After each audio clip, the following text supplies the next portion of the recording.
है, ठीक है। इसका जो इस तरह से करना है ना जी सुबह के टाइम पे।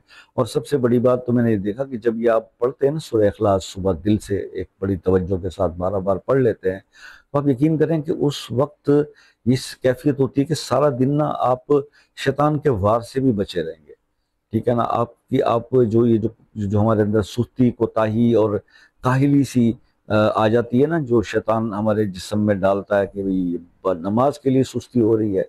अब तो हालांकि सर्दियों के दिन नहीं है, बड़ा इजी हो जाता है कि वरना सर्दियों में भी सर्दी लग रही है, वो तो गर्मी है, इजी मौसम है, फिर भी कोताही होती है। तो ये प्लीज नमाज की कोताहियां छोड़ दें आप, ठीक है। ये 12 दिन आप करें, इंशाल्लाह आपका काम भी होगा कि नमाज की पाबंदी बहुत जरूरी है।